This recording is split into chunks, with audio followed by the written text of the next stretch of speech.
வேலின் நடுவே தனித்துவான வாசமாயிருக்கிற உமது சுதந்திரமான மந்தையாகிய உம்முடைய ஜனத்தே உமது கோலினால் மே தொருளோம் உமது கோலினால் மே தொருளோம் உமது கோலினால் மே தருளோம் உமது கோலினால் மே தருளோம்.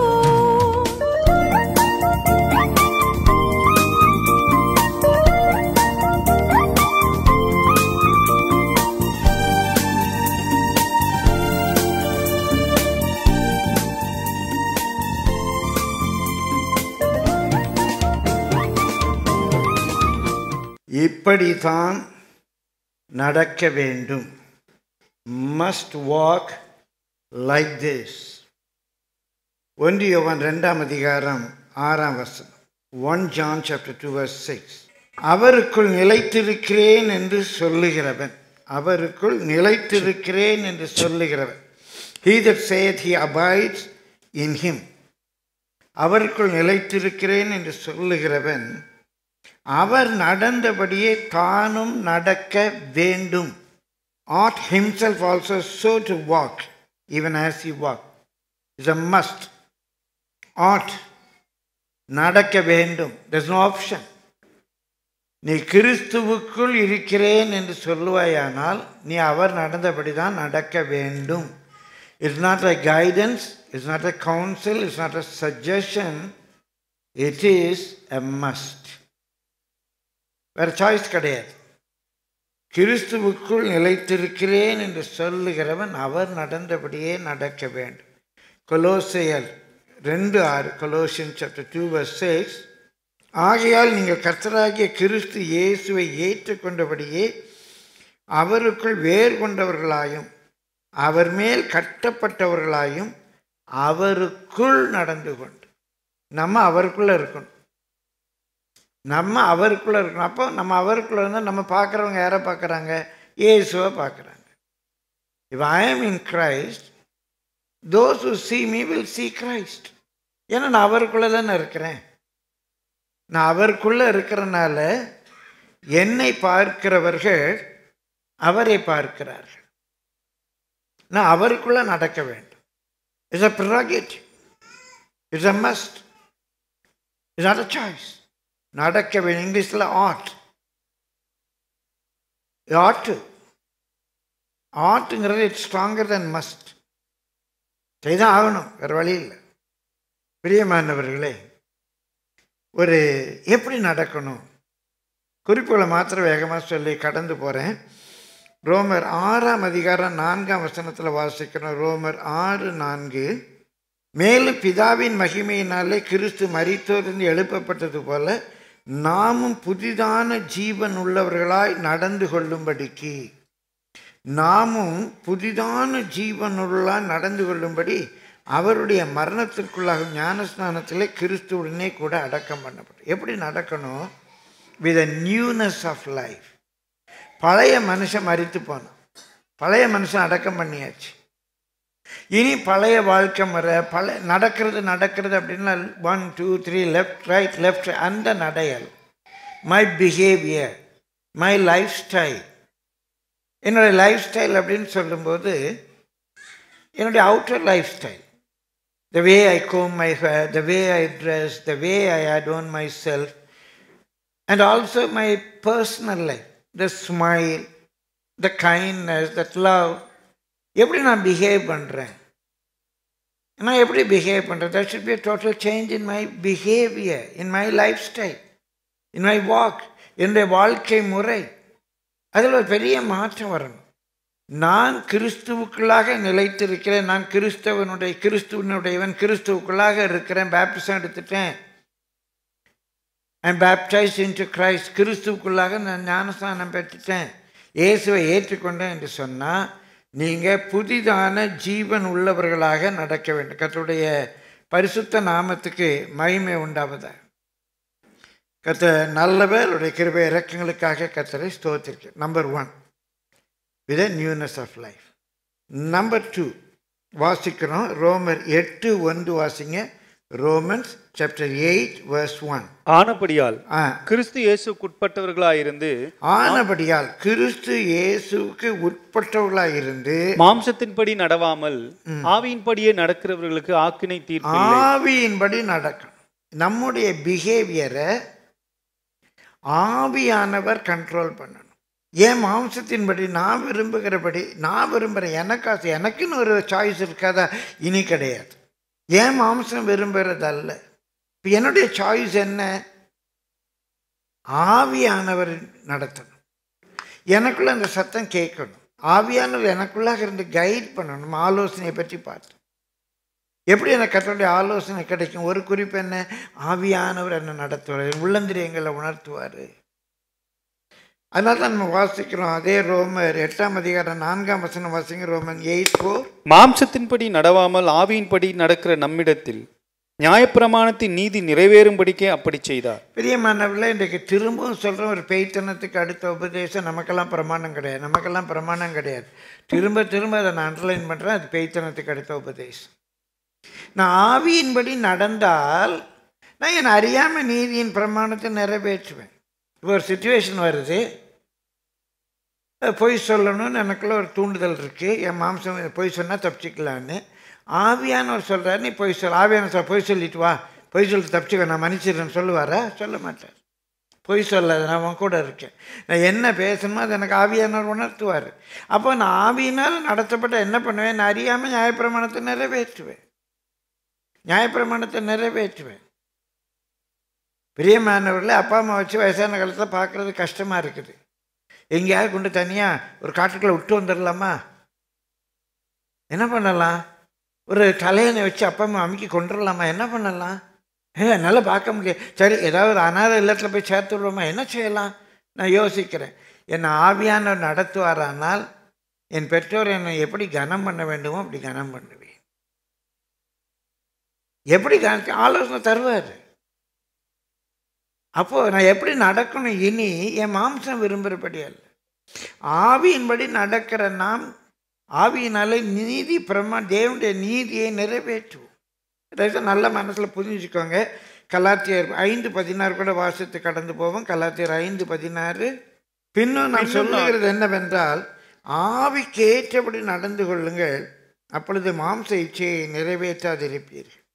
25வது வசனம், நம் ஆவியினாலே பிழைத்திருந்தால் ஆவிக்கேற்றபடி நடக்கவும் கடவோம்.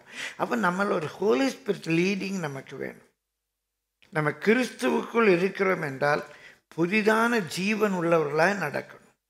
நாம் கிறிஸ்துவுக்குள் இருக்கிறோம் என்றால் ஆவியானவர் நம்மை நடத்தணும். மாம்சத்துக்கு ஏற்றபடி இனி நம்ம நடக்க முடியாது. சரி, 3வது 1 தெசலோனிக்கேயர் 4ஆம் அதிகாரம் chapter 4 verses 11 and 12. 11-12 வசனங்களை வாசிப்போம். புறம்பே இருக்கிறவர்களை பற்றி யோக்கியமாய் நடந்து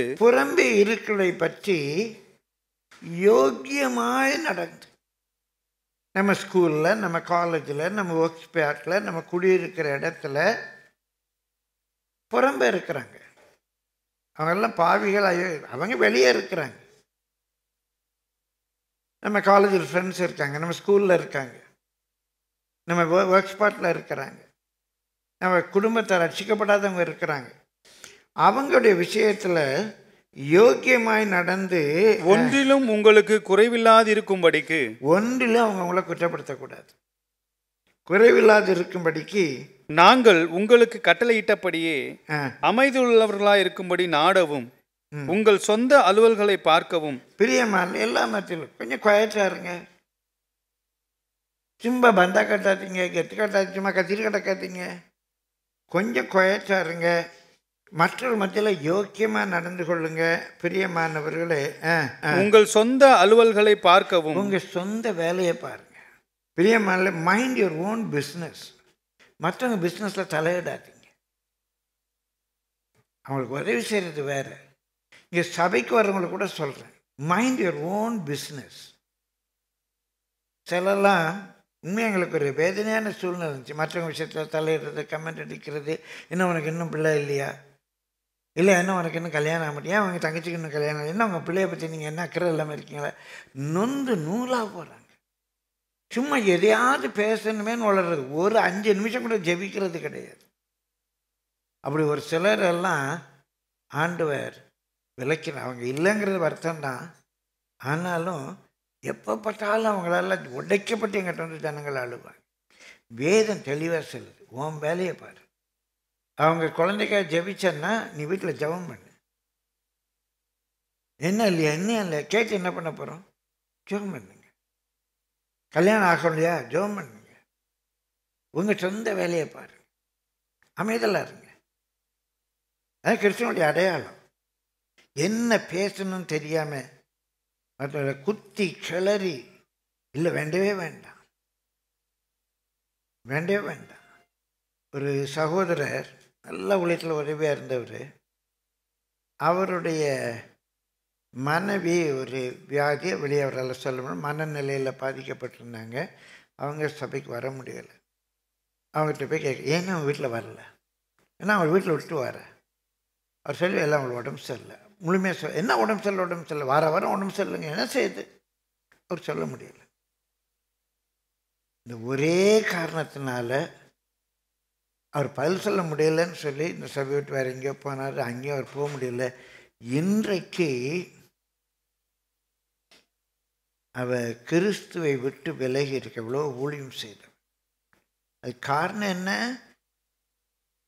இங்கே சில கடாக்கள் முட்டுனது. ரொம்ப வேதனையாக இருக்கு. அவ யாருக்கு பனிஷ்மெண்ட் வரும்? அவர் சபை விட்டு விலகுவதற்கு யார் காரணமாக இருந்தா? அந்த சிஸ்டர் அழுறதுக்கு யார் காரணமாக இருந்தா? போய் கேட்டது தானே. என்ன இன்னொன்று ஒன்றும் சொல்லாமல் இருக்க? ஐயோ பிரியமானவர்களே, இந்த சாபம் அதெல்லாம். உங்கள் வேலையை பாருங்க, உங்கள் ஆஃபீஸில் உங்கள் வேலையை பாருங்க. யாருக்கா ஜெபிக்க கூடுமா ஜெபிங்க, யாருக்கா ஆலோசனை சொல்ல முடியுமா ஆலோசனை சொல்லுங்க. இன்னும் அழகாக போட்டிருக்கு பாருங்க, அமைதியில் உள்ள இருக்கும்படிக்கு நாடவும் உங்கள் சொந்த அலுவலை பார்க்கவும். பிரியமானவர்களே, கர்த்தருடைய ஒரு வசனம் கூட நான் உங்களை காட்டிட்டு கடந்து போகிறேன். 1 பேதுரு 4:15 வாசிங்க. ஆதலால் உங்களில் ஒருவனும் கொலை பாதகனாயாவது, பாருங்க எந்த லிஸ்ட் வருது பாருங்க. கொலை பாதகனாவது, திருடனாயாவது, பொல்லாங்கு செய்கிறவனாயாவது, அந்நிய காரியங்களில் தலையிட்டு கொண்டவனாயாது. அதுக்கு இங்கிலீஷ் மூல பாஷையில் a busybody in others matterன்னு இருக்கு. மற்றவங்க விஷயத்தில் போய் மூக்க நுழைச்சிக்கிட்டு இருக்கிறவன் அவன் யாருக்கு சமம்? கொலைகாரனுக்கு, திருடனுக்கு சமம். ஏன்னா அவங்களால மற்றவங்க மனசு உடையுது. சபைக்கு வரவே விருப்பம் இல்லை. ஒரு நாள் ஒரு தம்பி அங்கே உட்காந்து அழுதுகிட்டு இருக்கான். ஏன்பா அழுற அப்படின்னு.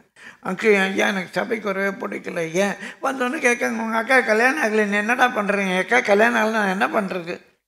எனக்கு சபைக்கு வரவே பிடிக்கலன்னு அழுறான். கொலைகார பசங்க இப்படி கேட்குறவங்க, இப்படி கேட்குறவங்க யாருக்கு சமம்? அடுத்தவங்க விஷயத்தில் போய் தலையிட்டு இவங்க யாருக்கு சமம்? கொலைகாரங்களுக்கு சமம். அவங்களுக்கே ஜெபிக்க முடியுமா? ஜெபிங்க. ரொம்ப நம்ம பைபிளில் இருக்கவங்களை சுட்டி காட்டுறேன். உங்கள் வாயில் பிறக்கலாகாத கெட்ட பக்தி விருத்திக்கு ஏதுவில்லாத எல்லா வார்த்தையும் வேதத்தின்படி கெட்ட வார்த்தை. அதனால் அவங்க பக்தி விருத்தி அடையுமா? விருத்தி அடையும்.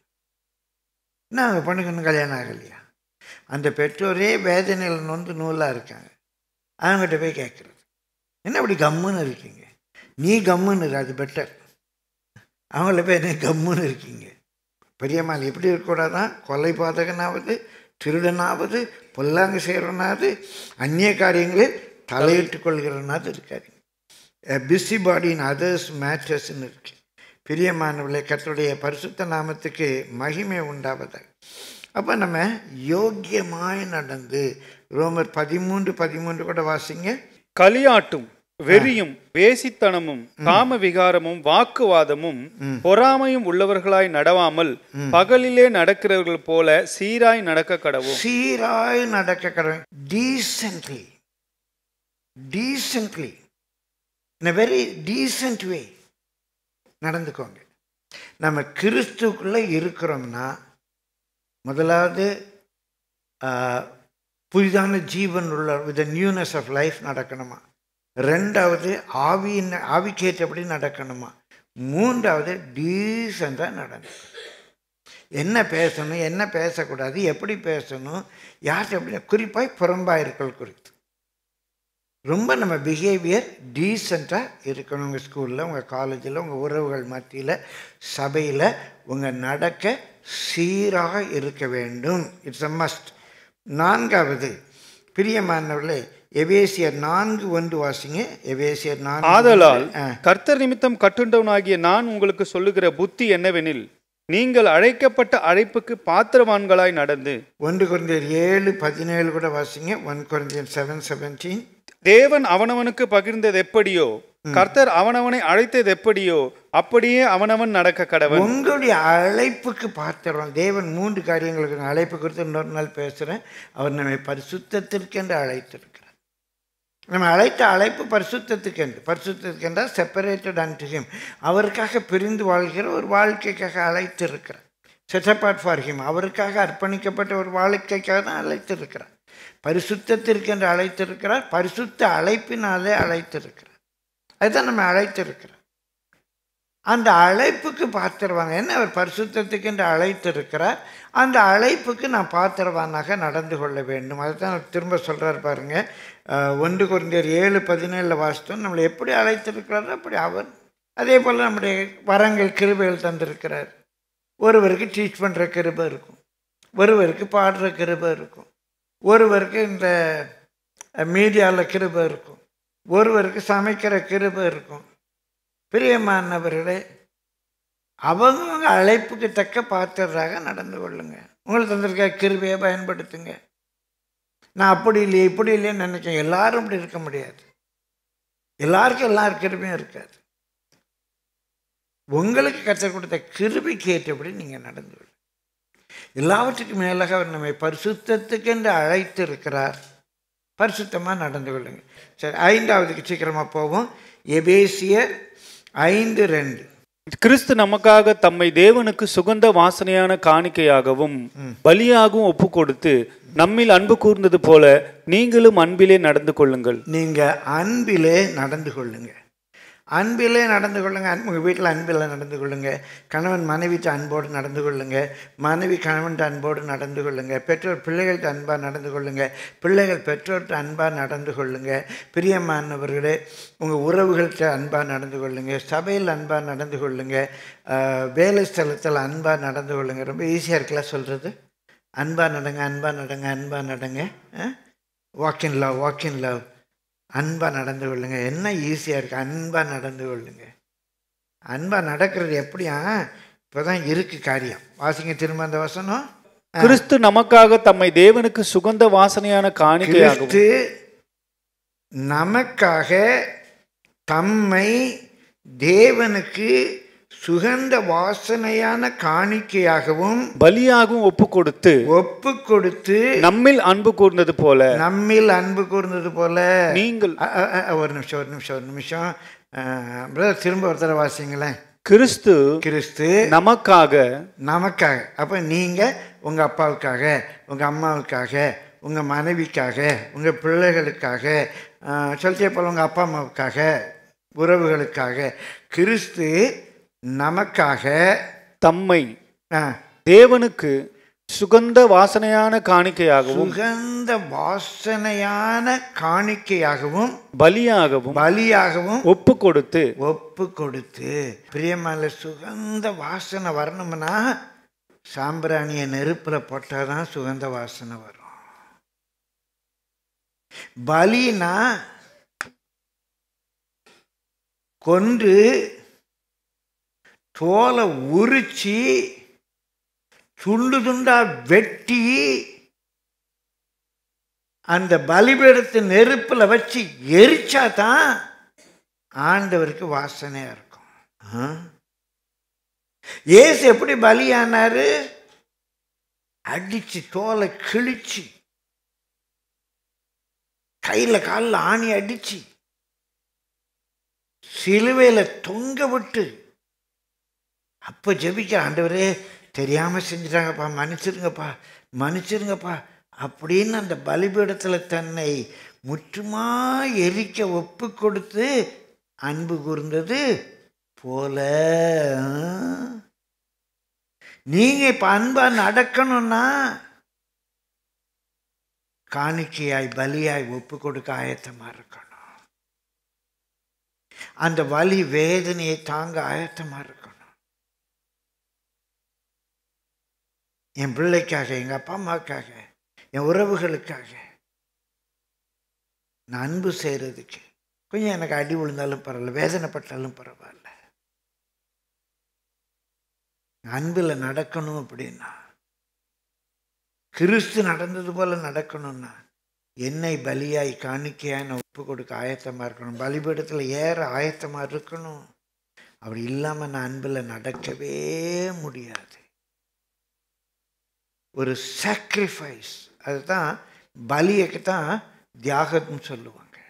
சாக்ரிஃபைஸ் அப்படின்னா ஒரு பக்கம் பலி, இன்னொரு பக்கம் தியாகம்.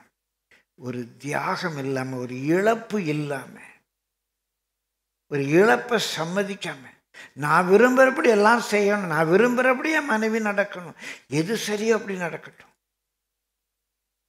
பிரியமானது ஒரு பட்டிமன்றம் வச்சோம். விட்டு கொடுத்து அனுசரித்து போவது, விட்டு கொடுத்து அனுசரித்து போவதுன்னு ஒரு பட்டிமன்றம் வச்சோம். விட்டு கொடுத்து அனுசரித்து போகணும், விட்டு கொடுத்து அனுசரித்து போகணும், விட்டு கொடுத்து அனுசரித்து போகணும்பாங்க. விட்டு கொடுத்து அனுசரித்து போகணும்னா என்ன தெரியுமா? எனக்கு பிரியமானதை, எனக்கு பிரியமானதை மற்றவர்களுக்காக நான் விட்டு கொடுக்கிறேன். அனுசரிப்பதுன்னா என்ன தெரியுமா? எனக்கு பிரியம் இல்லாததை மற்றவர்களுக்காக நான் சகிச்சுக்கிறேன். எனக்கு பிரியமானதை மற்றவர்களுக்காக நான் விட்டு கொடுக்கிறேன். எனக்கு பிரியம் இல்லாததை மற்றவர்களுக்காக நான் சகிச்சுக்கிறேன். அதில் வேல்யூ என்ன? எது ரைட், எது ரைட், எனக்கு எது பிரியம் என்பது எது ரைட், அதுக்காக நான் விட்டு கொடுக்கிறேன், அதுக்காக நான் அனுசரிக்கிறேன். எது பெட்டர், எதில் வேல்யூ இருக்குது, எதில் ஸ்பிரிச்சுவல் வேல்யூ இருக்குது, எது பெனிஃபிஷியல், எனக்கு எது விருப்பம் என்பதல்ல, எது வேதத்தில் இருக்கு, எது என் பிள்ளைக்கு பிரயோஜனம், எது எங்கள் அப்பா அம்மாவுக்கு நல்லது. அது உனக்கு கொஞ்சம் வேதனையாக கூட இருக்கலாம், வலியாக இருக்கலாம், நோவாக இருக்கலாம். ஆனால் அன்பு கூற வேண்டும் என்று சொன்னால் அந்த வலி வேதனையை தாங்கிக்க ஆயத்தமாக இருக்கும். அதில் நம்ம விழுமியம், வேல்யூ, எது வேல்யூ, எது வேல்யூ, எது மதிப்புள்ளது. என் விருப்பத்தை எல்லாரும் செய்யணுங்கிறது அன்பு அல்ல, சுயநலம். சுயநலம். கிறிஸ்து அன்பிலே நடந்து கொண்டது. உங்கள் ஃபேமிலியில் ஆரம்பிங்க, சபையில் ஆரம்பிங்க, உங்களை பலியாய் காணிக்கையாய் ஒப்பு கொடுத்து. அப்படிதான் அன்பில் நடக்க முடியும். ஆண்டவருக்கு சுகம், அந்த பாடு அப்படியே எரியிறது பிரியமே, ஆண்டவருக்கு சுகந்த வாசனையாக இருக்கும். ஆனால் அதனால் யாரோ ஒன்று கேட்குறாங்க, அவங்க தப்புக்கு இணங்கி அல்ல, அவங்க தப்புக்கு இணங்கி அல்ல, அந்த விட்டு கொடுப்பதல்ல. எது சரி, எது பெட்டர், ஒரு விளிமையை அறியணும். அதுக்காக நான் சாக்ரிஃபைஸ் பண்ணுறேன். எனக்கு முடியலை, ஆனால் நான் சாக்ரிஃபைஸ் பண்ணுறேன். என் விருப்பத்தை விட்டு கொடுக்குறேன். எதை செய்வதற்கு? என் பிள்ளைக்கு ஆவிக்குரிய வாழ்க்கைக்கு இது பிரயோஜனம் செய்கிறக்கா நான் விட்டு கொடுக்குறேன். அதான் அன்பில் நடக்குது. எனக்கு கொஞ்சம் வலிக்குது, பரவாயில்ல, அவங்களுக்கு அதை பிரயோஜனம் செய்வோம். அன்பில் நடக்கணும். பிரியமானவர்களே, கர்த்தருடைய பரிசுத்த நாமத்துக்கு மகிமை. தனக்கானவைகளில் பிறருக்கானவைகளை நாடணும். கர்த்தருடைய பரிசுத்த நாம மகிமைப்படுவதாக. 2 யோவான் 1:6 கூட வாசிங்க. நாம் அவருடைய கற்பனைகளின்படி நடப்பதே அன்பு. நீங்கள் ஆதி முதல் கேட்டிருக்கிறபடி நடந்து கொள்ள வேண்டிய கற்பனை இதுவே. அவருடைய கற்பனையின்படி நடப்பதே அன்பு. இந்த அன்பை 2:5 பிரிக்கிறாங்க. நிறைய பேர் 4:6 சொல்லுவாங்க. 4:6 இல்லை, 5:5. முதல் 5 தேவனிடத்தில் அன்பு வருவது, தகப்பனின் தாயும் கனம் பண்ணுவது கூட அந்த லிஸ்ட்டில் தான் வருது. ஏன்னா எனக்கு அந்த அப்பா அம்மா கொடுத்தது அவர் தானே. முதல் 5 தேவனிடத்தில் முழு இருதயத்தோடும், முழு மனதோடும், முழு பலத்தோடும், முழு சிந்தையோடும் தேவனிடத்தில் அன்பு கூறணும். அப்படின்னா நான் அந்த கற்பனை எல்லாம் நிறைவேற்றிடும். அவர் வேறு தேவனை நான் நமஸ்கரிக்க மாட்டேன், ஓய்வு நல்ல பரிசுத்தமாக ஆச்சரிப்பேன், எங்கள் அப்பா அம்மாவை கனம் பண்ணுவேன், அவருக்கு ஒரு சொரூபத்தை என் மனதில் தோன்றபடி ஒரு சொரூபத்தை அவருக்காக நான் செய்ய மாட்டேன். பிரியமானவர்களே, இது ஏதோ கிறிஸ்தவ உபதேசம் என்றல்ல. உருவ வழிபாடு என்பது கிறிஸ்துவ உருவ வழிபாடு தவறுங்கிறது நம்ம மாத்திரமல்ல, பிரியமான பிற மதத்திலையும் இருக்குது. சிவாக்கிய சித்தர் சொல்கிறாரு, நட்ட கல்லை தெய்வம் என்று 4 புட்பம் சாட்டியே சுற்றி முணுமுணு என்று சொல்லும் மந்திரம் ஏதடா. நட்ட கல்லும் பேசுமா, நாதன் உள் இருக்கு, சுட்ட சட்டி சட்டுவம் கரிசுவை அறியுமா அப்படிங்கிறார். ஆதி சங்கராச்சாரியர் சொல்கிறார். நான் படிச்சிருக்கேன், அதனால சொல்கிறார். பிரியமானவர்கள், எல்லாவற்றுக்கும் உருவு கொடுக்கிறது நீ. எல்லாவற்றுக்கும், ஒரு யானைக்காக இருக்கட்டும், பூனைக்காக இருக்கட்டும், ஒரு கொசுக்காக இருக்கட்டும், எல்லாத்துக்கும் உருவம் கொடுக்கிறது நீ. மனிதர்களில் ஒவ்வொருவருக்கும் ஒரு விதமான உருவத்தை கொடுக்கிறது நீ. எல்லாருக்கும் உருவம் கொடுக்கிறது நீ. என் மனதில் தோன்றுகிறபடியெல்லாம் உனக்கு நான் உருவம் கொடுக்குறேனே, அது எவ்வளோ பெரிய அயோக்கியத்தனம்னு அவர் சொல்கிறார். அப்போ இந்த 10 கட்டளைகளில் எல்லாமே எல்லாருக்கும் பொதுவாக, இது கிறிஸ்தவருக்கோ யூதர்களுக்கோ என்ற ஒன்றல்ல. கிறிஸ்தவர்களும் எவ்வளவோ உருவ வழிபாடு பண்ணுறாங்க. ஒரு சிலுவை வச்சுக்கிறாங்க, இயேசு படம்னு எத்தனை நூற்றுக்கணக்கான இயேசு படத்தை வச்சுருக்காங்க. ஒரு சிலுவை வச்சுக்கிறாங்க. சிலுவை யார் வச்ச சிலுவை? ஏன்னா ஆயிரக்கணக்கான பேர் சிலுவையில் கொல்லப்பட்டிருக்காங்க. யார் அறிஞ்ச சிலுவையை தூக்கிட்டு அலையிறோம்? அப்போஸ்தலர்லாம் சிலுவை வச்சுருந்தாங்களா? சிலுவையை கழுத்தில் தொங்க விட்டுருந்தாங்களா? அவங்க அடையாளமாக வச்சுருந்தாங்களா சிலுவையை? சிலுவை கிறிஸ்துவ அடையாளமா? அது கொலைக்கருவி. உலகத்திலே எல்லா கொலை கருவிலையும் மோசமான கொலை தண்டனை சிலுவைன்னு சொல்லி உலக நாடுகள் சிலுவை தண்டனையை நிறுத்தி வச்சிருக்காங்க. சிலுவையில் அரைந்தி அறியும் கொள்ள அவ்வளவு கொடூரமான ஒரு கருவி அது. அது கிறிஸ்தவங்க அடையாளமா? ஏதோ ஒரு சிவப்பு துண்டு தோளில் பட்ட இயேசுவா? என்ன அநியாயம்! பிரமத மக்கள் பிரமாணத்தை மீறுறாங்க என்றால் அன்றைக்கு எத்தனையோ கிறிஸ்தவர்கள் மீறுறோம். உருவ வழிபாடுக்குள்ளே இருக்கிறோம். பிரியமல்ல, ஜாக்கிரதையா இருங்க. அப்போ கர்த்தரிடத்தில் அன்பு கூர்ந்தா நம்ம பிரமாணங்களை நிறைவேற்றும். மீதி 5 பேர் இடத்துல உண்மையாகவே அவங்க நேசத்தை திருடுவோமா? அவங்க பேரை திருடுவோமா? அவங்க மதிப்பை திருடுவோமா? அவங்களுக்கு ஏதாவது தீங்கு செய்வோமா? செய்ய மாட்டோமே. பொய் சொல்லுவோமா? சொல்ல மாட்டோமே. அப்போது பிரமாணங்களை நிறைவேற்றினாலே நம்ம அன்பு கூறுறோம்னு அர்த்தம். பிரமாணங்களை நிறைவேற்றினாலே அன்பு கூறும். 2 வார்த்தை தான். தேவனிடத்தில் அன்பு கூறு, பிரமாணத்தெல்லாம் நிறைவேற்றிடுவேன். ஒன்றை நேசிக்கிறவர்கள் மற்றவங்களை நேசி, பிரமாணங்கள் எல்லாம் நிறைவேற்றி அன்பிலே நடந்து கொள்ளுங்க. நம்ம ரட்சிக்கப்பட்டவர்களானால் பிரியமானவர்களே, நம்ம என்ன செய்யணும்? அன்பிலே நடந்து கொள்ள வேண்டும். பரிசுத்தத்தில் நடக்கணும், அன்பில் நடக்கணும். 6வது 3 யோவான் 1:4 வாசிங்க. நமக்கு நன்றாக தெரிந்த வசனம். என் பிள்ளைகள் சத்தியத்திலே நடக்கிறார்கள் என்று நான் கேள்விப்படுகிற சந்தோஷத்திலும் அதிகமான சந்தோஷம் எனக்கு இல்லை. லெட் கம் வாட் மே, சத்தியத்தில் நடந்து கொள்ளுங்க. சத்தியம் என்பது மாறா தன்மை உடையதாக. இப்போ தான் சத்தியம். சத்தியமே ஜெயத்தை. சத்தியமே ஜெயித்து. நம்ம நாட்டில் சத்தியம் ஜெயிக்கட்டும், நம்ம வீடுகளில் சத்தியம் ஜெயிக்கட்டும், எல்லாவற்றுக்கும் மேலாக கிறிஸ்தவ சபைகளில் சத்தியம் ஜெயிக்கட்டும். சுந்தர காலத்தில் ஒரு சத்தியம், பவுலுடைய காலத்தில் ஒரு சத்தியம், டேவிட் லிவிங்ஸ்டன் காலத்தில் ஒரு சத்தியம், ராபர்ட் சைமன் காலத்தில் ஒரு சத்தியம், அப்புறம் உங்கள் காலத்தில் இன்னொரு சத்தியமா? அது சத்தியமாக இருக்க முடியுமா? அதனால தான் நம்ம முன்னோர்கள் ஜெபிச்சாங்க, அசத்துவமா சத்கமய, அசத்துவமா சத்கமய, எங்களை அசத்தியத்திலிருந்து சத்தியத்துக்களை நடத்துங்க ஆண்டவரேன்னு கதறினாங்க. நம்ம நாட்டுக்காக, நம்முடைய முற்பிதாக்களுக்காக நான் கர்த்தரை ஸ்தோத்திரிக்கிறேன். எந்த தேசத்தில் இப்படி முன்னோர்கள் கதறி இருப்பாங்களோ எனக்கு தெரியாது. நம்ம தேசத்தில் கதறினாங்க. கிறிஸ்து பிறப்பதற்கு பிரியமானவர்களே சில 100 ஆண்டுகளுக்கு முன்பாக என் தேசத்தின் கதறல் இது. இந்த கதலின் வெளிப்பாடு தான் இயேசு சத்தியமாக வந்தார். இயேசு சத்தியமாக வந்தார். அசத்துவம் அசத்கமய, அசத்தியத்தில் எங்களை சத்தியத்துக்குள்ள நடத்துங்க ஆண்டவர். நான் எது சத்தியம் அதில் நடக்கணும். வேத வசனமே சத்தியம். வேத வசனமே சத்தியம். போன வாரம் ஈவினிங் சர்வீஸில் 119 சங்கீதத்தை கொஞ்சம் தியானித்தோம். 1-2 வசனங்களை பற்றி மட்டும் அவங்களோட நான் பேசினேன். அந்த 1ஆம் வசனம் ஒன்று வாசிங்க போதுங்க. 119ஆம் சங்கீதம் 1ஆம் வசனம் திரும்ப வாசிங்க. போன வாரம் பேசினேன். கர்த்தருடைய வேதத்தின்படி நடக்கிற உத்தம மார்க்கத்தார் பாக்கியவான்கள். அதனுடைய பொருள் என்ன தெரியுமா? கர்த்தருடைய வேதத்தின்படி நடந்தால் நான் உத்தமமான வழியில், சரியான வழியில் நடப்பேன். கர்த்தருடைய வேதம் என்றால் த லா, கர்த்தருடைய பிரமாணம். கர்த்தருடைய பிரமாணம் பொய் சொல்லாதன்னு சொல்லியிருக்கு. கர்த்தருடைய பிரமாணத்தின்படி நடந்தால் என் பாதை சரியான பாதையாக இருக்கும், பெர்ஃபெக்ட் வே, உத்தம மார்க்கமாக இருக்கும். பொய் சொல்ல மாட்டேன். கர்த்தருடைய பிரமாணம் திருடாதன்னு சொல்லியிருக்கு. நான் திருட மாட்டேன், கொள்ளையடிக்க மாட்டேன், திருட மாட்டேன். கர்த்தருடைய பிரமாணம் சொல்லியிருக்கு. விபச்சாரம் செய்யாதன்னு சொல்லியிருக்கு.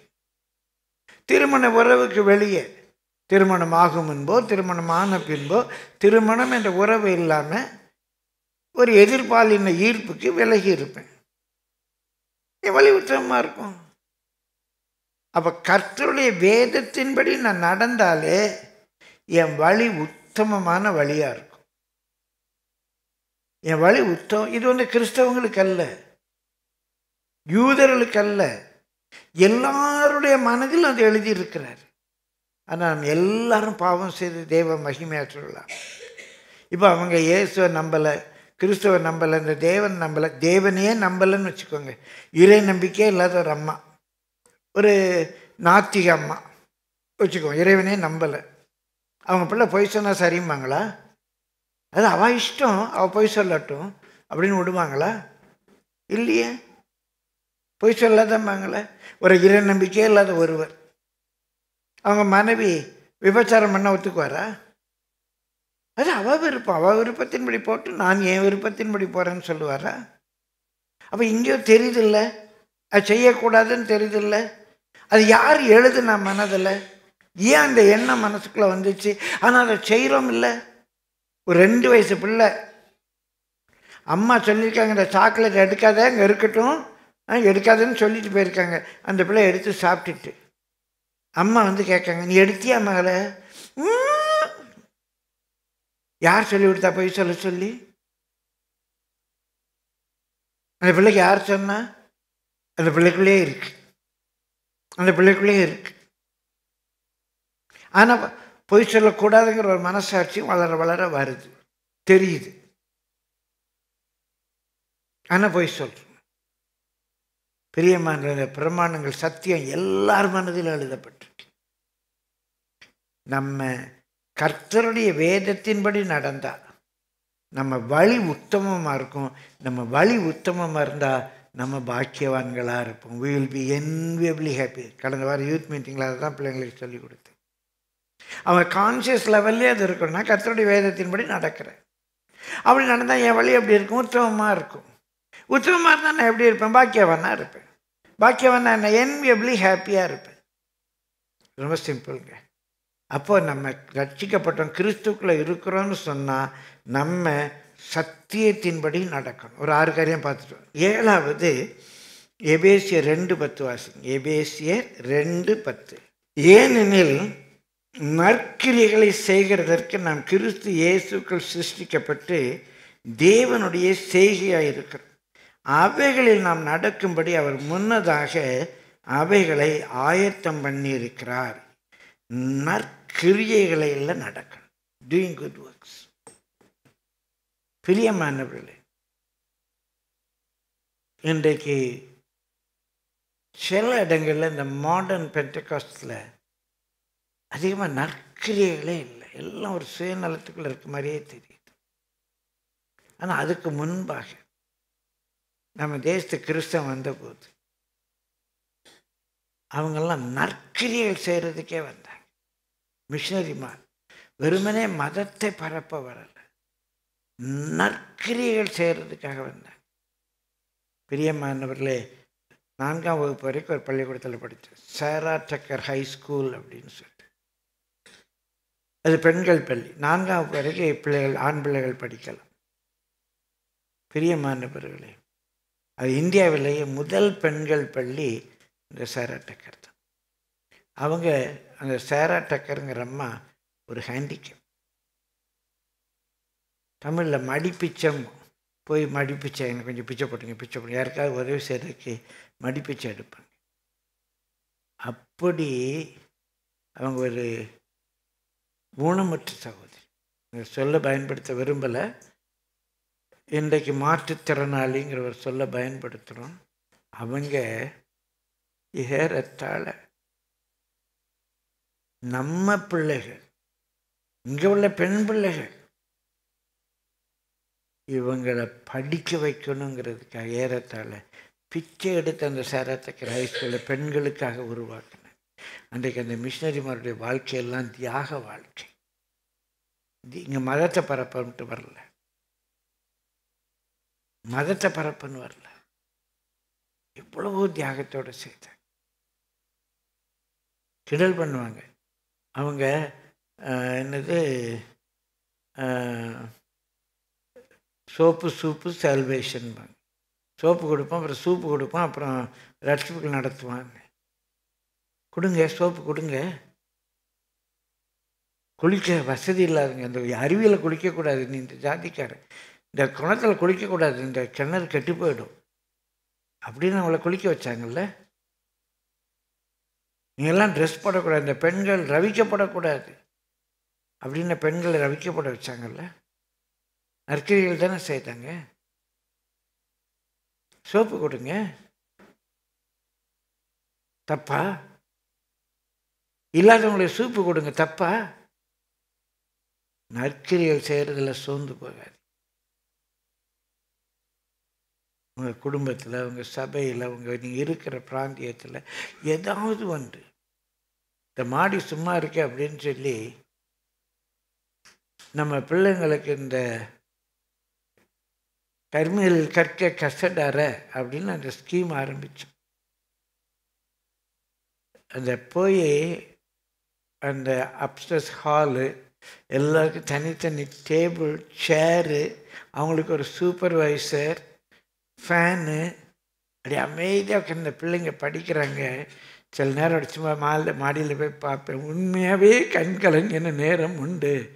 இந்த பிள்ளைகளும் இப்படி படிக்க ஒரு வாய்ப்பு எடுக்க நம்மளால் முடிஞ்சுதே. பிரியமானவர்களை, டியூஷன் படித்து ஃபெயிலான பிள்ளைங்க சாட்சி சொன்னாங்க. ஒரு 2 மாதம் கர்மேரில் வந்து படித்து நல்ல மதிப்பெண்களோடு கூட தேறி இருக்கிறாங்க. கரங்களை தட்டி கர்த்தரை ஸ்தோத்திரிப்போமா. ஸ்கூலில் செய்ய முடியாதது, டியூஷனில் செய்ய முடியாதது அந்த ஹால் செய்திருக்குது. ஏதாவது செய்யுங்க, நல்லது. நற்கிரைகளை செய்கிறதுல சோர்ந்து போகாது.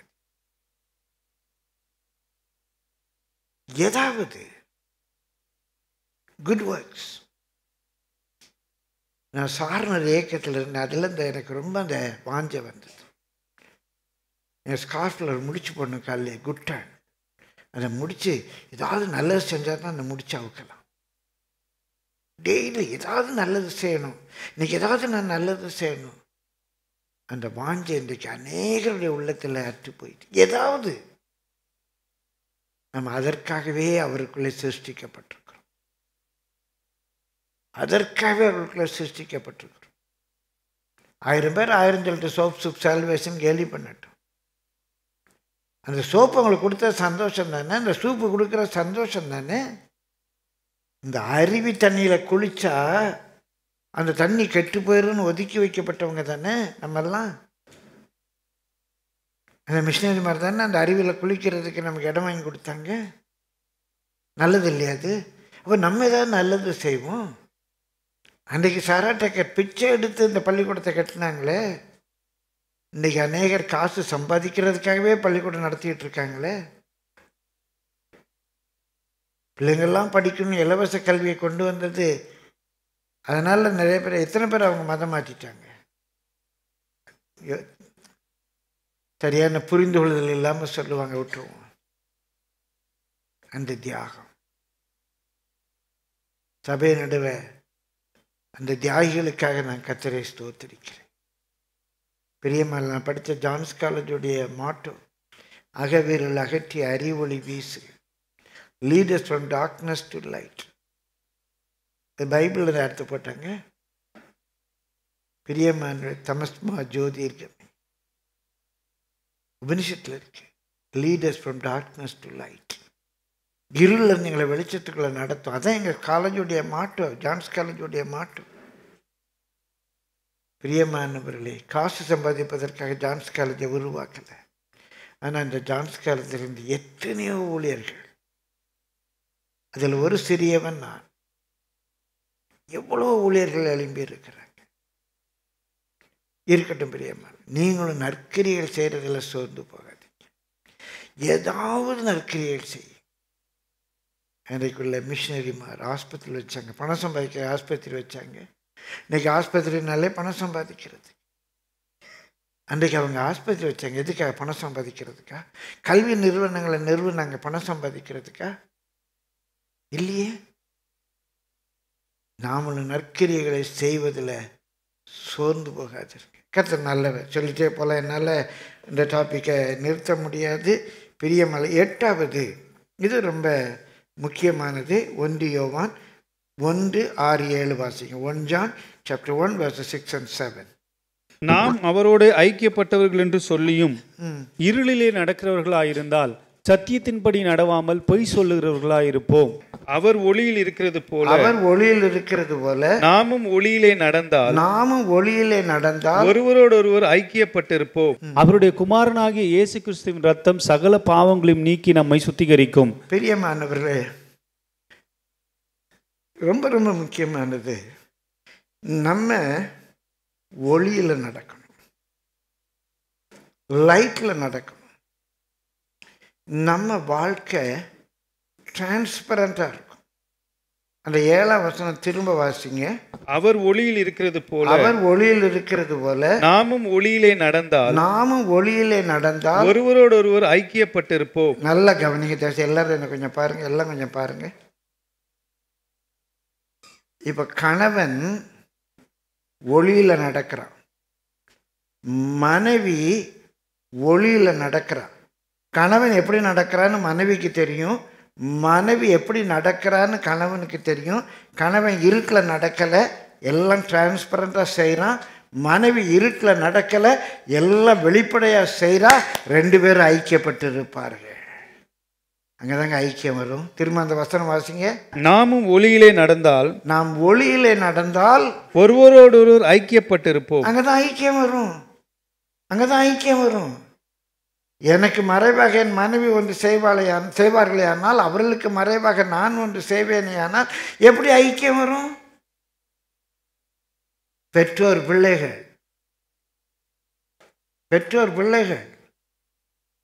பிள்ளைகளுக்கு மறைச்சி இருளில் நடப்பாங்களான்னா, பிள்ளைகள் பெற்றோருக்கு மறைச்சி இருளில் செய்வீங்களான்னா, பெற்றோருக்கும் பிள்ளைகளுக்கும் எப்படி ஐக்கியம் வரும்?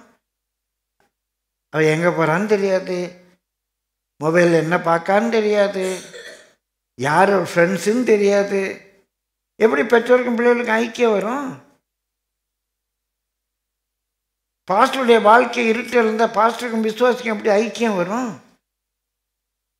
நம்ம எல்லாரும் ஐக்கியத்தில் இருக்கணும், டிரான்ஸ்பரண்டாக இருக்கணுமே. கண்ணியத்தின் நிமித்தமாய் மறைவாக இருக்க வேண்டிய காரியங்களை தவிர 2 விதமான அந்தரங்க காரியம் உண்டு. அந்தரங்க காரியம், இது வெளியரங்கம், ஓப்பன் தியேட்டர். அரங்கம்னா தியேட்டர். அந்தரங்கம் அப்படின்னா இன்னர் தியேட்டர். அந்தரங்கம் வெளியரங்கம், அந்தரங்கம் இன்டோர். 2 விதமான அந்தரங்கம் உண்டு. என்ன அந்தரங்கம்? ஒன்று வெட்கமாய் தோன்றுகிற அந்தரங்கம், இன்னொன்று அந்தரங்கம்தான் வெட்கமாய் தோன்றாத அந்தரங்கம். இதுக்கு ஒரு உதாரணம் நான் முன்பு ஒரு சில முறை நான் சொல்லியிருக்கேன், இன்னும் ஒரு முறை கூட நான் சொல்லிடுறேன். இப்போ ஒரு பையனுக்கும் ஒரு பொண்ணுக்கும் திருமணம் ஆயிடுச்சு. திருமணமாகி ஒரு 2 மாதம் ஆகுது. அந்த பையனுடைய அம்மா மகன்கிட்ட கேட்க, என்னடா ஒன்றுமே சொல்ல மாட்டேக்கா? ஆமாம்மா, ஒன்றும் இல்லைம்மா. அந்த பொண்ணு அம்மாவுக்கு ஃபோன் பண்ணுது, என்னடி ஏதாவது உண்டா? இல்லைம்மா. அந்த பொண்ணுடைய அப்பா கேட்காரு மனைவிட்ட, என்ன மகன் ஏதாவது சொன்னால? இல்லைங்க, ஜோம் பண்ணுங்க. 5-6 மாதம் ஆச்சு. ஒரு நாள் எப்பா இப்படியாப்பா அப்படிங்கிற.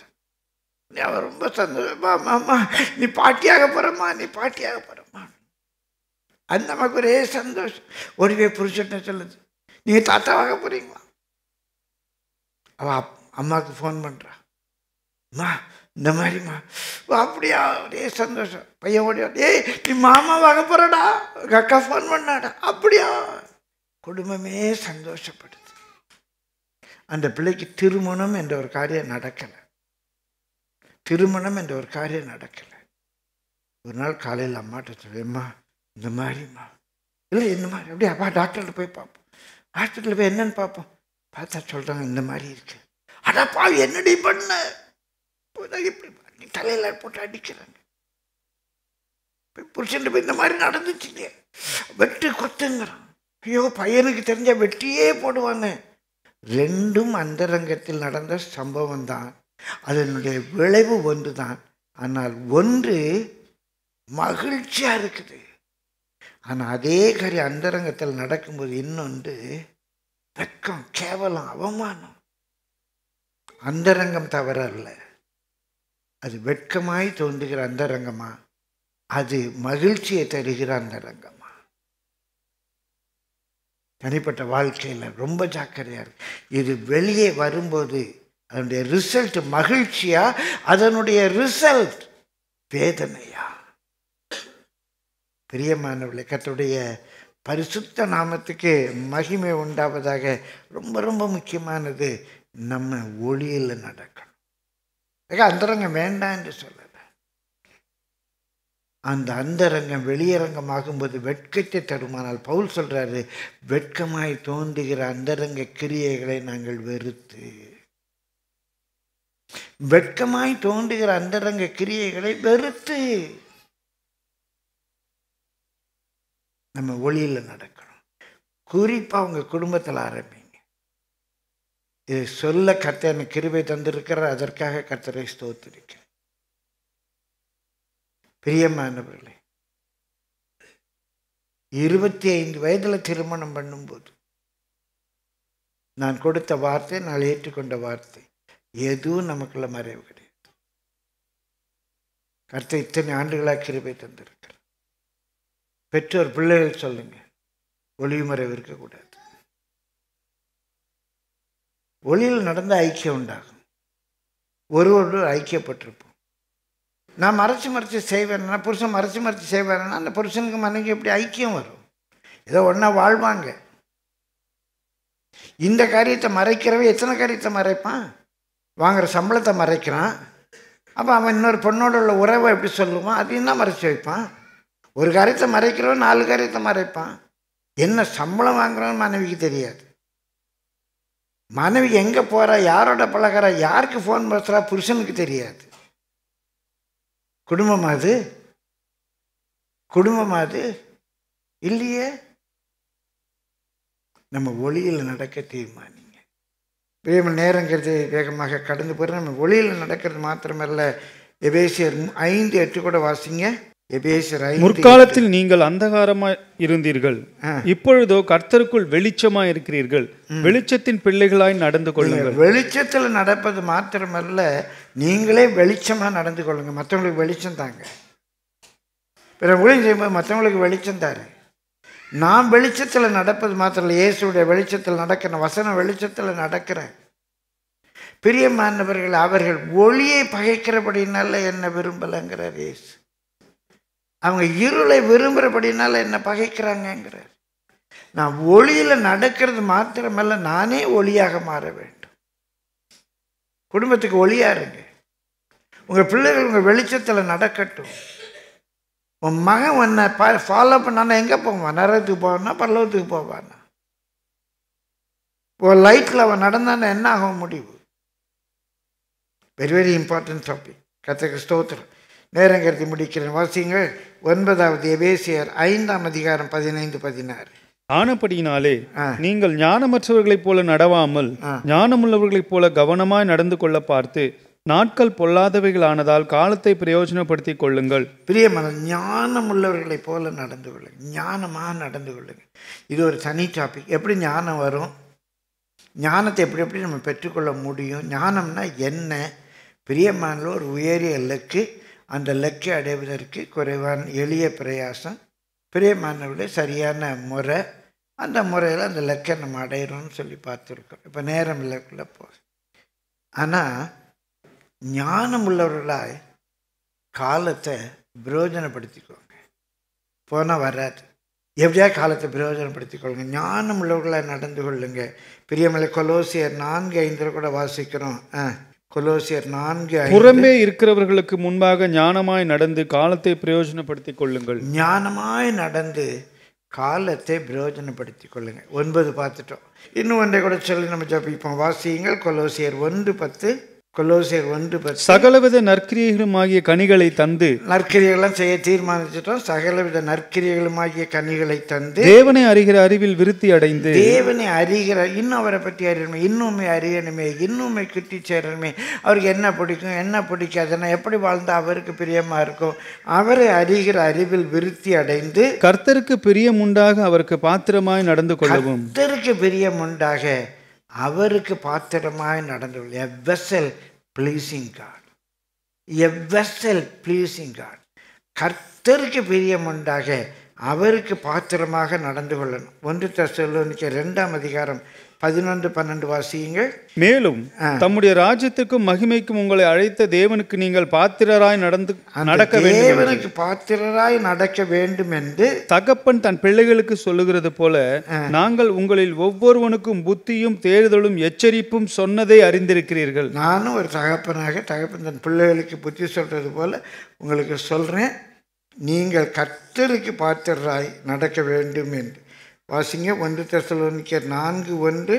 அன்றியும் சகோதரரே, நீங்கள் இன்னின்ன பிரகாரமாய் நடக்கவும் தேவனுக்கு இப்படி செய்யணும், இன்னின்ன பிரகாரமாய் நடக்கவும் தேவனுக்கு பிரியமாயிருக்கவும் வேண்டும் என்று, தேவனுக்கு பிரியமாய் இருக்க வேண்டும் என்று நீங்கள் எங்களால் கேட்டு ஏற்றுக்கொண்டபடியே, நீங்க கேட்டு ஏற்றுக்கொண்டபடியே அதிகமாய் தேரும்படிக்கு அதிகமாய் தேரும்படிக்கு கர்த்தராகிய இயேசுவுக்குள் உங்களை வேண்டிக் கொண்டு புத்தி சொல்லுகிறோம்.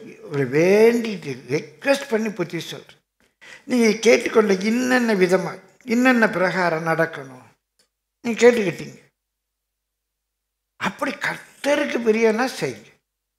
எப்படி நீங்க செய்யறது கர்த்தருக்கு பிரிய? ஒரு வசனத்தை கூட வாசித்துடுவோம். ரோமர் 12:1-2 சீக்கிரமாய் வாசியுங்க.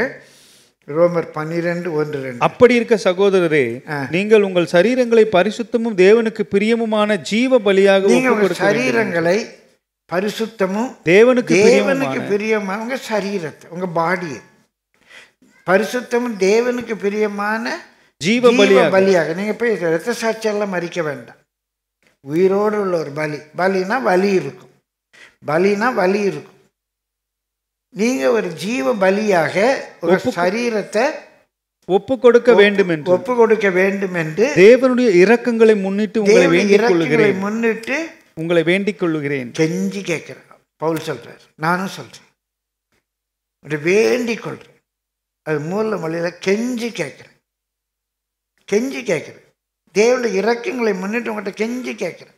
உங்க சரீரங்களை நீங்க பரிசுத்தமும் தேவனுக்கு பிரியமான ஜீவ பலியா ஒப்பு கொடுங்க பிள்ளைகளே அப்படின்னு தகப்பன் தன் பிள்ளைகள்கிட்ட கேட்குற மாதிரி நான் கேட்குறேன். ஏன் எப்படி ஒப்பு கொடுக்கணும்? வாசிங்க. இரக்கங்களை முன்னிட்டு உங்களை வேண்டிக் கொள்கிறேன். வாசிங்க. இதுவே நீங்கள் செய்யத்தக்க புத்தியுள்ள ஆராதனை. நீங்கள் இந்த பிரபஞ்சத்திற்கு ஒத்த வேஷம் தெரியாமல், இந்த பிரபஞ்சத்துக்கு தக்கதாக வேஷம் தெரியாமல், இந்த ஏஜ், இந்த கரண்ட் ஏஜ்ல எது வேஷம், அந்த வேஷத்துக்கு தக்கதாக, இந்த பிரபஞ்சத்துக்கு ஒத்ததாக நீங்க வேஷம், நாட் கன்ஃபார்மிங், அது கன்ஃபார்ம் ஆகிறது, அதோடு இணைந்து போறது. Not conforming to the fashions of this world. இந்த பிரபஞ்சத்துக்கு ஒத்ததாக வேஷம் தெரியாமல், தேவனுடைய நன்மையும், எது தேவனுக்கு நல்லது, நான் எப்படி ட்ரெஸ் பண்ணா நல்லது, எது தேவனுக்கு எனக்கு எது பிடிக்குங்கிறது வேற, என் ஃப்ரெண்ட்ஸு என்ன சொல்றாங்கிறது வேற, தேவனுக்கு எது நன்மை, நான் எப்படி இருந்தால் அது தேவனுக்கு நன்மையா இருக்கும். தேவனுடைய நன்மையும் பிரியமும் தேவனுக்கு எப்படி இருந்தால் பிரியமா இருக்கும். அப்படிதான் நடக்க விரும்புகிறேன். நான் எப்படி அடக்கமாக என்னுடைய முடிய சீவி இருந்தால் தேவனுக்கு பிரியமாக இருக்குமா, விரிச்சு போட்டு போனால் தேவனுக்கு பிரியமாக இருக்குமா, எப்படி உடுத்துனா தேவனுக்கு பிரியமாக இருக்கும், யோசிக்கிறேன். உடலை மறைக்க உடுத்தினால் தேவனுக்கு பிரியமா இருக்குமா, உடலை காட்ட உடுத்தினா தேவனுக்கு பிரியமா இருக்குமா? எது தேவனுக்கு பிரியமா இருக்கும்? எனக்குள்ள ஒரு கேள்வி வருது. இந்த பிரபஞ்சத்துக்கு ஒத்த வேஷம் நான் போட விரும்பலை. இந்த பிரபஞ்சத்துக்கு ஒத்த வேஷம் தெரியாமல் தேவனுடைய நன்மையும் தேவனுக்கு எது நன்மை, தேவனுக்கு எது பிரியம், பரிபூரணமான சித்தம், தேவனுடைய பரிபூர்ணமான சித்தம் என்ன, அவருடைய பெர்ஃபெக்ட் வில் என்ன பைபிள் எழுதி கொடுத்துருக்காரு, என் மனசுல எழுதி வச்சிருக்கிறாரு. எல்லார் மனசுலையும் இருக்குதே, எல்லார் மனசுலையும் இருக்குமே, அதுதான் எழுதி வச்சிருக்காரு. அவருடைய பரிபூர்ண சித்தம் என்ன, என்னை குறித்து அவருடைய பரிபூர்ண சித்தம் என்ன? தேவனுடைய நன்மையும் பிரியமும் பரிபூர்ண சித்தமும் இன்னதென்று பகுத்தறியத்தக்கதாக சொல்ல அடிக்கடி பகுத்தறிவு ஒரு ரேஷனலைசிங், ஒரு லாஜிக்கல் திங்கிங், பகுத்து அறியலாம். எது தேவனுக்கு பிரியம், எது தேவனுக்கு பிரியமா, தேவனுக்கு பிரியமா? எப்படி செஞ்சால் எங்கள் அப்பா அம்மாவை நான் கனப்படுத்துவேன்? ஆண்டவரே எங்கள் அப்பா அம்மா கனப்படுத்துன்னு சொல்லி எங்கள் அப்பா என்ன சொல்கிறாரு, என்னை எப்படி ட்ரெஸ் பண்ண சொல்கிறாரு, எப்படி நான் முடிவெட்ட சொல்கிறேன், எங்கள் அப்பா என்ன சொல்கிறாங்க, எங்கள் அம்மா என்ன சொல்கிறாங்க? யோசிக்கிறேன். என் மனம் புதிதாகுது. அந்த வல்லமை எனக்குள்ளே கிரியை செய்து, அவருடைய வசனம் எனக்குள்ளே கிரியை செய்து, அவருடைய ஆவி எனக்குள்ளே கிரியை செய்து, நான் அந்த வசனத்துக்கு எதிர்த்து நிற்க விரும்பலை. அந்த வசனத்துக்கு என் காதை அடைச்சிக்க விரும்பலை. அந்த வசனத்தின்படி ஜீவிக்கணும்னு விரும்புகிறேன். என் மனம் புதிதாகிறதுனாலே பரிபூர்ணமான சித்தம் இன்னதென்று பகுத்தறியத்தக்கதாக உங்கள் மனம் புதிதாகிறதுனாலே மறுரூபமாகும். என் ரூபத்தில் மாற்றம் வருது. இந்த பிரபஞ்சத்துக்கு ஒத்த வேஷம் தெரியாமல் என் ரூபம் மாறுது. நாட் கன்ஃபார்ம், இங்கிலீஷில் பாருங்க ஒரு வேர்டு இருக்கும், conform. Not conform to the fashions of the world. இன்னொரு வேர்டு இருக்கும், டிரான்ஸ்ஃபார்ம். Transform, I transform. எப்படி நான் டிரான்ஸ்ஃபார்ம் ஆகிறேன்? அவருடைய பரிபூர்ண சித்தம் என்ன, அவருக்கு எது பிடிக்கும், அவருக்கு எது நல்லது, ஊழியத்துக்கு எது நல்லது, எப்படி இருந்தால் ஊழியத்துக்கு நல்லது, எது பரிசுத்தத்தை காட்டும். என் மனம் புதிதாகிறதுனாலே டிரான்ஸ்ஃபார்ம் ஆகிறேன். என் ஃபார்ம் மாறுது, என் ஃபார்ம் மாறுது. கன்ஃபார்ம், என் ஃபார்ம் ஒத்து போகிறது. டிரான்ஸ்ஃபார்ம், என் ஃபார்ம், என்னுடைய தோற்றம் மாறுகிறது. என்ன ஒரே ஒரு வாஞ்ச, கர்த்தருக்கு பிரியமாக நடக்கணும். அப்ரூவ்ட் பை ஹிம், ஆங்கிலத்தில் அப்ரூவ்ட், அவர் அப்ரூவ் பண்ணணும். Right Robert, you're right. Rufus, you're right. உங்கள் பேரை அங்கே வச்சு பாருங்க, you're right. The way you dress it's right. நீ நடக்க ரைட், இதான் அப்படிதான் இருக்கு, எனக்கு அதான் ரொம்ப இஷ்டம் அப்படின்னு ஆண்டவர் நம்மை பார்த்து சொல்லணும். அவருக்கு பிரியமாக நடக்கணும். எனக்கு யாரை பற்றியும் கவலை இல்லை. எங்கள் அப்பா அம்மா மதிக்கிறேன், மனைவியை நேசிக்கிறேன், ஆனால் நான் அவருக்கு பிரியமாய் நடக்க விரும்புகிறேன். எனக்கு ஃப்ரெண்ட்ஸ் இருக்காங்க. இன்றைக்கு எனக்கு என் ஃப்ரெண்ட்ஸோட கான்டாக்ட் உண்டு. நீ விளங்கிக் கொள்வதற்காக சொல்லுகிறேன், தவறாக நினைக்காதீர்கள். இன்றைக்கே மாப் எப்படா இருக்கேன்னு கேட்குறவங்க இருக்கிறாங்க. ஃப்ரெண்ட்ஸ் இல்லைன்னு சொல்லலை, ஆனால் நான் நடப்பது அவர் விருப்பத்தின்படி, என் ஃப்ரெண்ட்ஸுடைய விருப்பத்தின்படி அல்ல.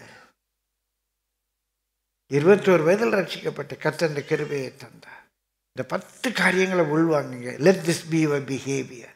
இது உங்களுடைய நடக்கையாக மாறட்டும். நிறைவாக சில காரியங்களை சொல்லுகிறேன், வாசியுங்கள். பிரியமானவர்களை, கர்த்தருடைய வெளிப்படுத்தின விசேஷம் 16-15 வாசிங்க. வெளிப்படுத்தின விசேஷம் 16. இதோ திருடனை போல் வருகிறேன், தன் மானம் காணப்படத்தக்கதாக நிர்வாணமாய் நடவாதபடிக்கு விழித்து கொண்டு தன் வஸ்திரங்களை காத்து கொள்ளுகிறவன் பாக்கியவான். பிரியமானவர்களை, இயேசு சீக்கிரமா வர்றாரு. அவர் வரும்போது நம்ம எப்படி நடந்துகிட்டு இருக்கிறோம்? நம்ம மாம்ச சுபாவம் நிர்வாணம் என்று சொன்னால் நம்முடைய மாம்ச சுபாவம் காணப்படுதா? அவர் கொடுத்த ரட்சிப்பின் வஸ்திரத்தை தரித்து கொண்டிருக்கிறோம். நிர்வாணமாய் நடவாதபடிக்கு, உன்னுடைய பழைய சுபாவம் காணப்படக்கூடாதபடிக்கு, மாம்சம் காணப்படாதபடிக்கு ரட்சிப்பின் வஸ்திரம், நீதியின் வஸ்திரம், பரிசுத்த வஸ்திரம், அதை காத்துக்கோங்க. அதான் உங்கள் பிஹேவியர். என்ன பிஹேவியரில் இருக்கணும்? அவர் வரும்போது நான் புதிதாக ஜீவனுள்ளா இருக்கணும். அன்பு கூறவனாக இருந்துட்டு இருக்கணும், ஒளியில் நடக்கணும். அவர் வரும்போது நான் வேற மாதிரி இருந்துடக்கூடாது, அவருக்கு பிரியமாக நடக்கணும். அவர் எப்போ வேணாலும் வருவார். அவர் வரும்போது என்னுடைய பிஹேவியர் அவருக்கு அக்செப்டபிளாக இருக்கணும். அதே வெளிப்படுத்தின விசேஷம் 21ஆம் அதிகாரம் 23ஆம் வசனத்திலிருந்து வாசிக்கிறோம். நகரத்திற்கு வெளிச்சம் கொடுக்க சூரியனும் சந்திரனும் அதற்கு வேண்டுவதில்லை. பிரியமானவர்களே, இங்கே நகரம் என்று சொல்லுது புதிய எருசலேம் சபை. இங்கே வெளிச்சம் கொடுக்க சூரியனும் சந்திரனும் தேவையில்லை, தேவனுடைய மகிமையே அதை பிரகாசிப்பித்தது. நமக்கு வெளிச்சம் தர்றது கர்த்தருடைய வசனம், கர்த்தருடைய மகிமை. அந்த மகிமையின் பிரசித்தம் நமக்கு வெளிச்சம் தருது. அந்த வசனத்தின் பிரசித்தம், சங்கீதம் 119 130, உங்களுடைய வசனத்தின் பிரசித்தம். வேற எந்த லைட்டும் எனக்கு வேண்டாம், உங்களுடைய வசனம் தான் எனக்கு லைட். அங்கே பிரியமானவர்களே, தேவனுடைய மகிமை அதை பிரகாசித்தது. சந்திரனும் அதற்கு ஆட்டுக்குட்டியானவரே அதற்கு விளக்கு. ஆட்டுக்கு வசனம் சத்தியம் இயேசு, அதான் அதுக்கு விளக்கு, சபைக்கு விளக்கு. ரட்சிக்கப்படுகிற ஜனங்கள் அதன் வெளிச்சத்திலே நடப்பார்கள். ரட்சிக்கப்படுகிற ஜனங்கள் அந்த வசன வெளிச்சத்தில் நடக்கிறோம். பூமியின் ராஜாக்கள் தங்கள் மகிமையையும் கனத்தையும் அதற்குள்ளே கொண்டு வருவார்கள். அவங்களும் எல்லாரும் அக்செப்ட் பண்றாங்க, இந்த வசனம் தான் சரின்னு உலகமே அக்செப்ட் பண்ணுது. அங்கே ராக்காலம் இல்லாதபடியால் அதன் வாசல்கள் பகலில் அடைக்கப்படுவதே இல்லை. பிரியமலை எந்த இருட்டும் கிடையாது. உலகத்தாருடைய மகிமையையும் கனத்தையும் அதற்குள்ளே கொண்டு வருவார்கள். தீட்டுள்ளதும் அருவருப்பையும் பொய்யையும் நடப்பிக்கிறதுமாகிய ஒன்றும் அதில் பிரவேசிப்பதில்லை. ஆட்டுக்குட்டியானவரின் ஜீவ புஸ்தகத்தில் எழுதப்பட்டவர்கள் மாத்திரம் அதில் பிரவேசிப்பார். நம்முடைய வாழ்க்கையில, புதிய எருசலேமுக்குள்ள நம்ம வாழ்க்கையில பொய்யும் தீட்டும் அருவருப்பான ஒன்றும் உள்ள வரக்கூடாது. அவருக்கு பிரியமாக நடந்து கொள்ளுங்க. நம்ம நடக்கையை கர்த்தர் பார்க்குறார், நம்ம நடக்கையை கர்த்தர் அங்கீகரிக்கணும். கர்த்தருக்கு முன்பாக நம்ம நடக்கை ஏற்புடையதாக இருக்கணும். 10 குறிப்புகளை சொல்லியிருக்கேன். வீட்டில் போய் தியானிங்க. அன்பாக கேட்குறேன், பெற்றோருங்க பிள்ளைகள்கிட்ட இதை குறித்து பேசுங்க. பிள்ளைகள் ஒருவரோடு ஒரு இதை பேசுங்க. நம்ம சபையில் சண்டே கிளாஸில் சீனியர் பிலீவர்ஸ் ஜூனியர்ஸோட இந்த பாயிண்ட்ஸை டிஸ்கஸ் பண்ணுங்க. நம்ம எப்படி பிஹேவ் பண்ணணும், கர்மையில் எப்படி நடக்கணும், கர்த்தருக்குள்ளாக நம்ம ஒவ்வொரு எப்படி பிஹேவ் பண்ணணும், நம்முடைய பிஹேவியரை டிஃபைன் பண்ணுற ஒரு பேசேஜ். அந்த சபை இந்த சபை என்றல்ல, நான் இப்படித்தான் நடக்கணும். I must walk like this, walking in the light. இந்த வசன வெளிச்சத்தில் நான் நடக்கணும் என்று தீர்மானிப்போமா?